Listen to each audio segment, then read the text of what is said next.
కొంచెం కష్టపడి ఉంటే పులివెందులు కూడా గెలిచే వాళ్ళమని టీడీపీ అధినేత సీఎం చంద్రబాబు అన్నారు. పార్టీ కోసం కష్టపడిన ప్రతి ఒక్కరికి పదవులతో పాటు గుర్తింపు వస్తుందన్నారు.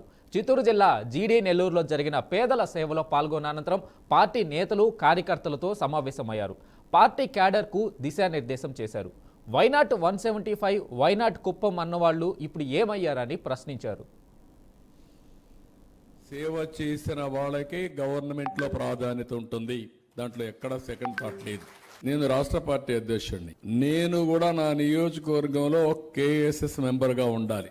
నేను కూడా ఆ 30 కుటుంబాలని అడాప్ట్ చేసుకోవాలి. 120 ఓట్లు అడాప్ట్ చేసుకొని అక్కడ మెజార్టీ తెప్పిస్తేనే నేను పోటీకి అర్హుడిని, లేకుంటే నేను కూడా అర్హుడిని కాదు.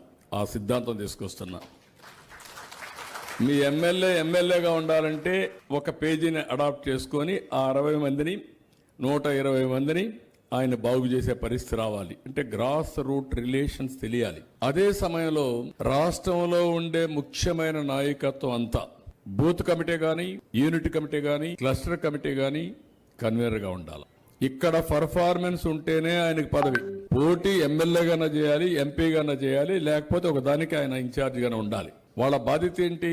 అక్కడి నుంచి పంచాయత్, మండల్, జిల్లా, కాన్స్టిట్యున్సీ, రాష్ట్రం అంతా వరకు వాళ్ళందరూ అక్కడ కూడా ఉండొచ్చు. Double position.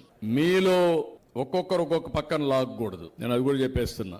ఒక నాయకుడు ఈయన ఇష్ట ప్రకారం లాగడం, నాకు చెప్పడం, ఏడోడి చేయడం, అవి చేస్తే మాత్రం పార్టీ బలహీనపడుతుంది. ఒక లీడర్షిప్ కింద పనిచేస్తాం. ఆ లీడర్ బాధ్యత అందరికీ న్యాయం చేసే బాధ్యత. ఆయనతో ఉండే వాళ్ళకి న్యాయం చేయడం కాదు.